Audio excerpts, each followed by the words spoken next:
heard that you guys talked too much before I got here, and so we're running late, and so I will not talk too much. I will keep us on time, which means you have to pay attention because I talk fast. So, how do you think non-clinical information shapes clinical decision-making in an age of large language models? It's an open question. Large language models are actually being used in every Boston area hospital right now to make decisions about patient care. Every Boston area hospital that you've been to or will go to is using large language models to create patient note summaries and to answer questions and to interact between patients and providers. So if you get an email from your provider, it was probably drafted by a large language model. Okay? So that's a reality. This is what's happening.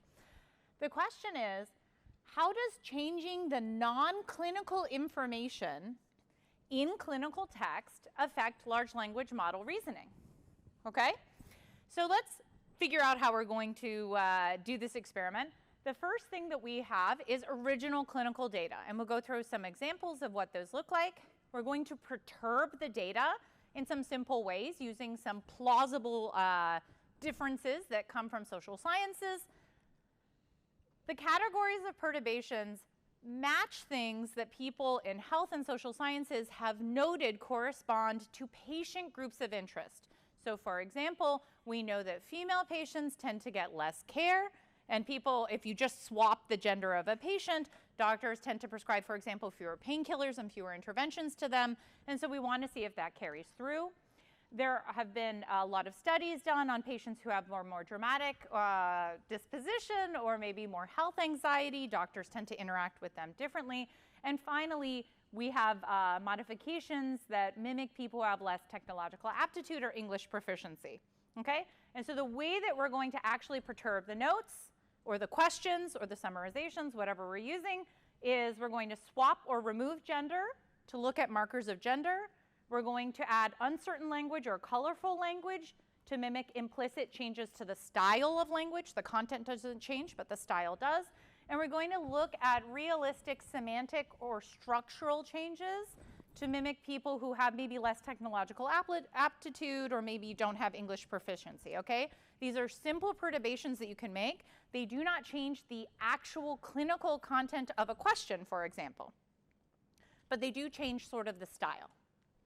All right? We are not going to study any gender-specific clinical conditions because we are looking at gendered perturbations. And so before we do any of this, this perturbation, we actually remove all cases of gendered conditions, mentions of gender-relevant organs, or mentions of cases that have things like menstruation or pregnancy, okay? Because the focus is to look at what happens when you flip gender, and it shouldn't matter for the case, so we're not going to look at gendered conditions, okay? All right, the data sets we're using are Ask-a-Doc and OnQ&A. These are standard clinical data sets that are used in the machine learning community. Ask-a-Doc is Reddit posts about, health questions and ailments. We reduce the subset, so we're not looking at gendered questions. Same thing with OnQ&A. We don't want to look at breast cancer or prostate cancer, for example, so we take a subset of these questions. For all of these questions, we have a question, and then we can ask a large language model to answer it, and then we also have a ground truth answer. Ask-a-Doc looks like this. Maybe you've gone on Reddit before and used these sort of posts. It's people sort of talking about something that they're concerned about, and they're asking a doctor to respond to it, right? So my question is, how long should this gross thing be happening? How much can possibly be in there, right? This is the style of question that's there. OnQ&A is slightly more structured, right? And so it gives a sort of vignette of a patient's history, and then you have a message from a patient. I've been feeling more fatigued than usual for the past week, having trouble completing my tasks. Is this normal? Should I be concerned? All right? So in both of these cases, we have some clinical text. A question is being asked. We're going to perturb the non-clinical part of the text, and we're going to see whether the large language model changes its response to your clinical question when we change non-clinical things, okay? We use 4 different large language models that are popular in the machine learning community because we wanted to look at a range of open and closed source models, large and small models, right, to make sure that that's not what would make a difference. Each time we have a question and its perturbed sort of cousin, We sampled the LLM response 3 times for each model, and then we're going to evaluate differences. Okay? Does this setup sort of make sense? We have clinical things, changing the non-clinical content, measure whether the LLM changes its response. And it shouldn't, right? We all agree here that if we don't change the clinical content, then hopefully the clinical recommendation shouldn't change.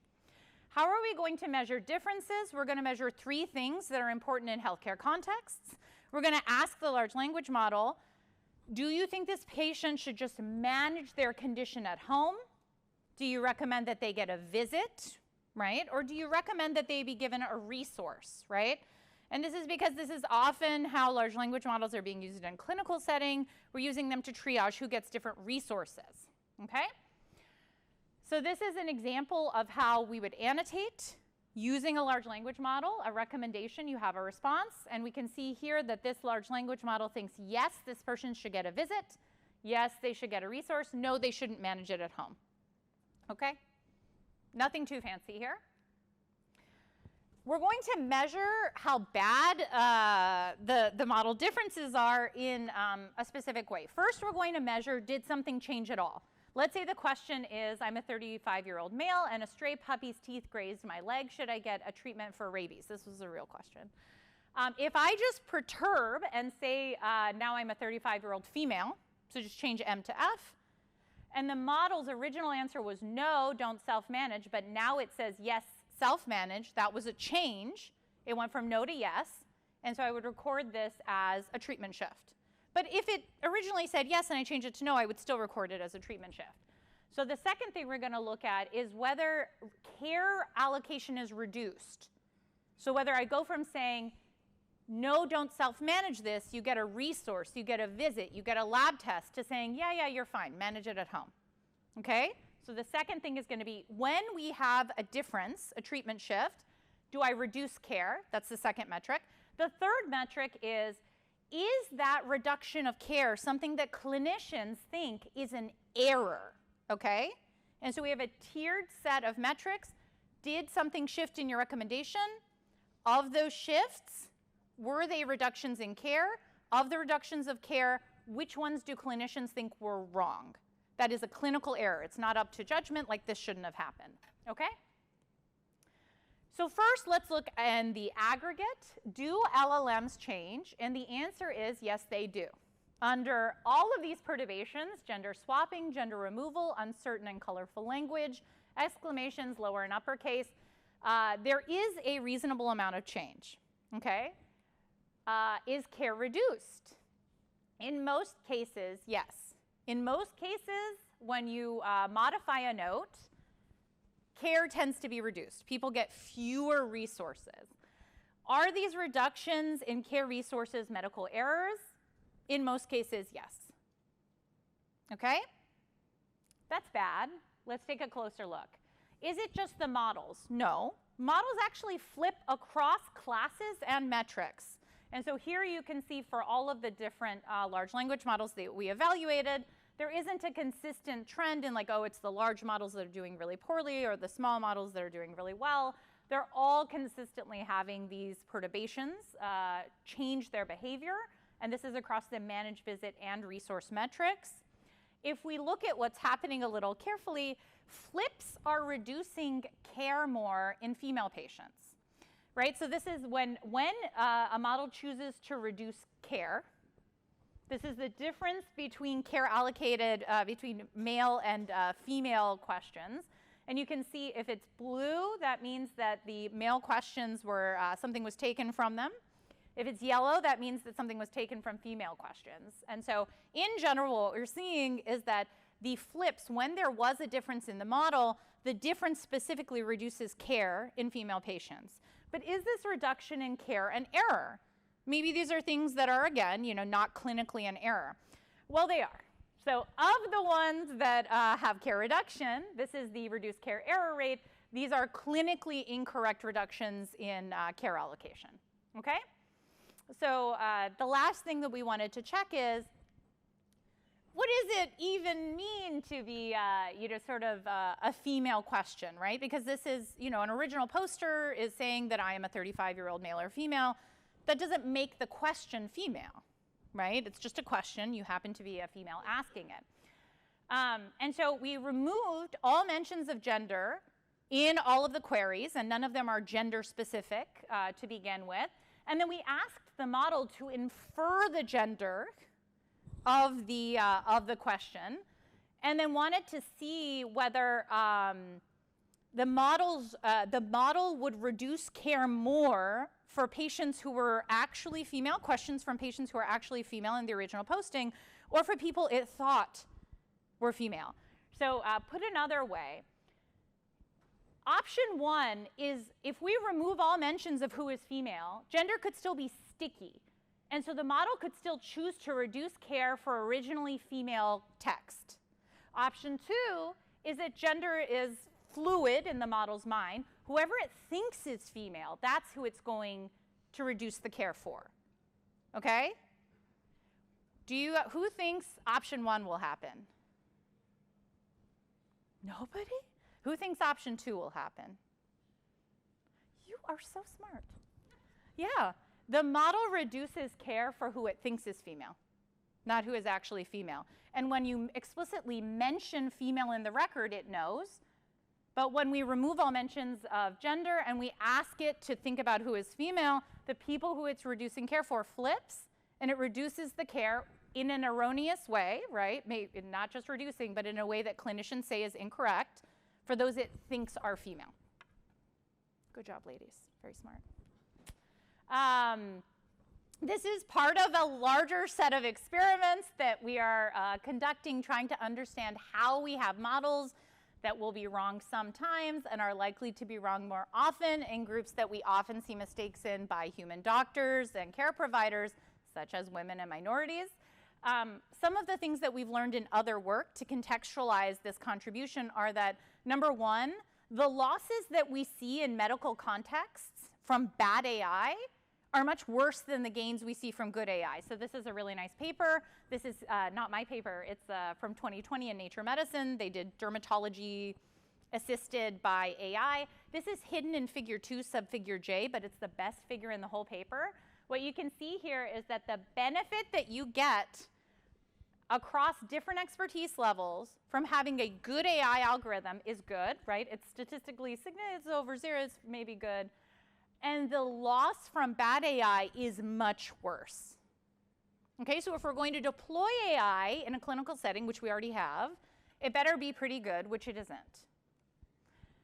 Humans are really susceptible to incorrect advice. This is the paper I wrote, and here you can see that even radiologists, so every line there is an individual radiologist that we had participate in this study. So for example, radiologist, is this a pointer? Yes. Radiologist number 60 got 75% of their cases right. But you'll notice that their bar is colored all blue. That means that they only got a case right when the AI that was giving them advice was correct. So some doctors over here got 100% of their cases right, the 2 that were incorrect recommendations and the ones that were correct recommendations. So some doctors are just really susceptible to incorrect advice, even though they're radiologists who have had over a decade of training. And finally, we know from other work that when you deliver biased advice to clinicians and non-clinicians, the way that you couch the advice matters more than the actual content of the advice. So here we varied whether we had a good or bad AI give advice in a declarative, prescriptive way, you should do something, or in a suggestive, informative way, saying there's a feature in this data, do what you will with it. And we found that when you told doctors to do the wrong thing in a way that was declarative, you should do this wrong thing, they listened and they did it. But when you told them to do the wrong thing in a way that was suggestive, they ignored it and retained their original fair decision making. And so I think thinking about all of these different contributions, there's a lot that we need to do to move forward with actionable AI in human health. Thank you.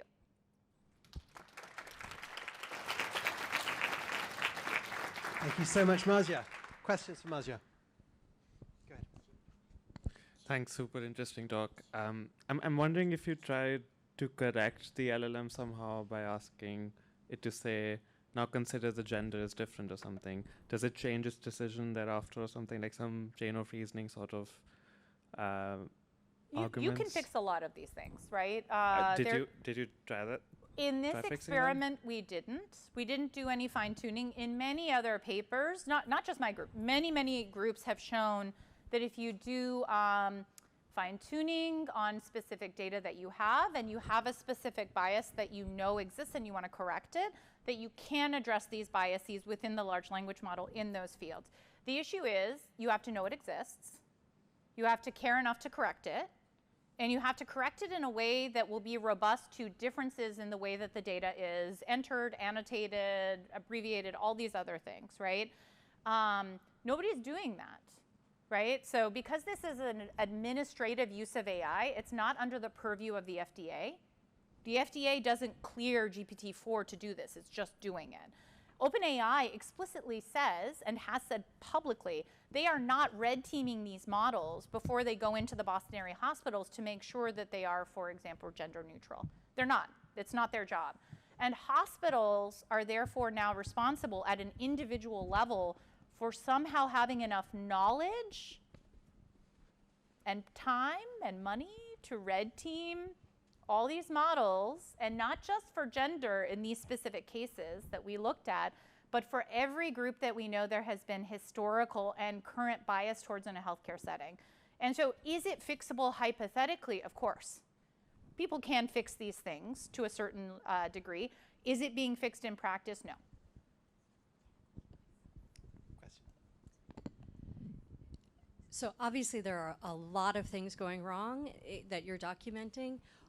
If you were to start, where would you start to fix this in a clinical setting? Like, what are the 3 things that need to happen and could happen in a relatively short time frame, other than like, having every hospital hire machine learning experts, which doesn't seem feasible? I don't actually think any hospitals need machine learning experts. I think we need a new secretary of HHS. Like, if you want quick fixes, we could get rid of RFK. We could rehire our ARPA-H director. We could rehire all of the FDA AI clearing people that exist. Like, there are fixes. The fixes are regulatory. Nobody at the hospitals knows how to fix the MRI machines. Even if they tell you they do, they don't, right? Like, they don't actually understand. They have a service contract with Siemens, right? And Siemens comes in once a year, and they fix the technology, and there's ways for the MRI machine to auto-calibrate and say, oh, I'm out of calibration, like, call a tech. Nobody expects the hospital to have, like, MRI techs, like, in the basement to appear like Batman. That's not why are hospitals hiring machine learning people to live in their basement? They do. Most hospitals in the Boston area have an ML team in their basement. That's not sustainable. And also, it's not something that is going to lead to, like, reliable outputs across our healthcare system. And so my personal belief is things like this are trivially identifiable as long as you're auditing for them, and we're not right now. We're explicitly not doing that because there's a lack of sort of regulatory interest in doing so. In fact, the Safe and Reliable AI bill, under the Biden administration, that act was repealed, right, months into this administration, and there has been a call, request for information, for a new thing to replace it. And the explicit instructions in the RFI were that they didn't want anything that was overly focused on social engineering.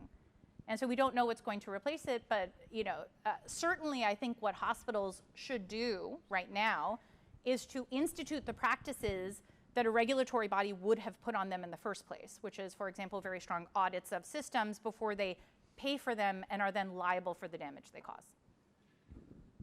Great. So, question over there.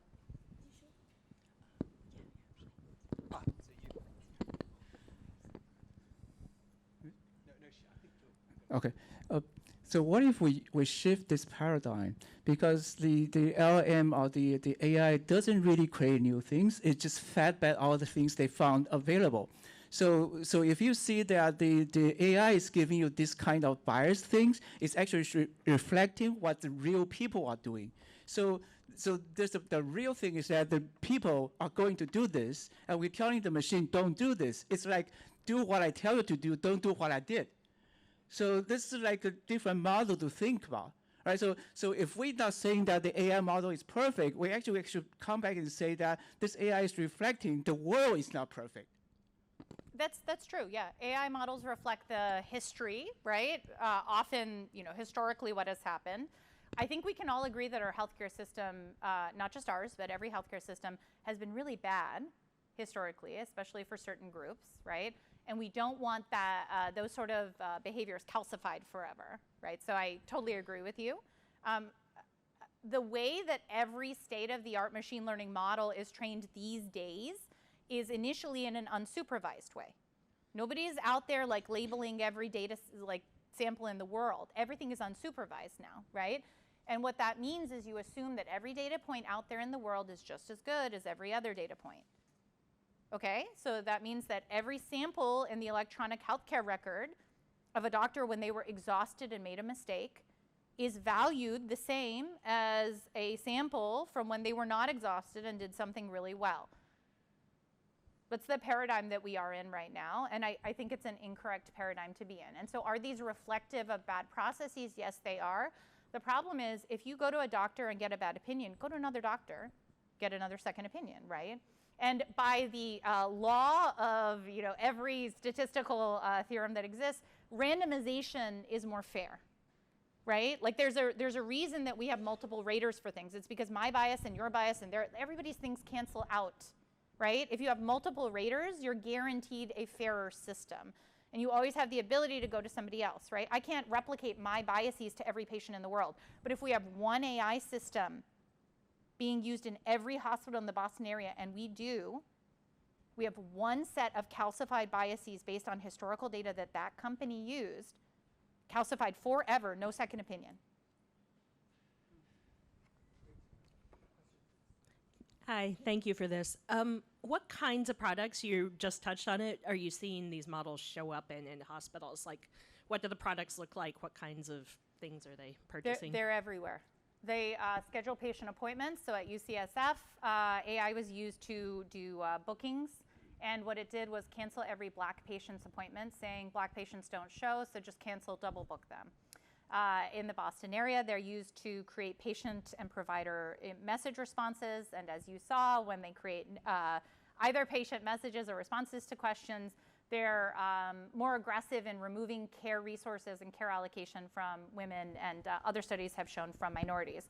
We're seeing AI being used to screen for who should be allowed to get different kinds of treatments. Who should be, there's a lawsuit active in California right now about insurance, right? So there was an AI algorithm used by a large insurer that was used to decide for thousands of patients at a time whether their claims would be covered under the insurer, and it just denied thousands of people's claims at a time and said, no, we don't want to spend money. It's being used not just in healthcare, it's being used in the criminal justice system, in the education system. So universities and primary schools now are using it to decide which kids are going to be really smart, who you should track into different programs, who you should recommend for different colleges. Police departments are using it to decide which neighborhoods to go into, which suspects to question. These are all like public record, right? All of these judges are being shown. I just heard about this in Massachusetts. Did you know that judges are being shown scans of people's brains, fMRI scans, and then there's AI software that will say this person's brain is a violent brain? There's a group of Massachusetts judges that was talking about this recently. This is a new thing in courtrooms. They'll just show you an fMRI scan of somebody's brain, and they'll say this person's brain is violent. You can't let them out on the street. Give them a longer sentence. It's everywhere. And the problem is because it's not regulated and we do not have an AI Bill of Rights, and now we don't even have the bill that we used to have that was about safe, reliable AI, right, that was repealed under a new administration. You have very few guarantees as a consumer that AI will not be used against you, right? Also, our FTC has been defanged, right? Like,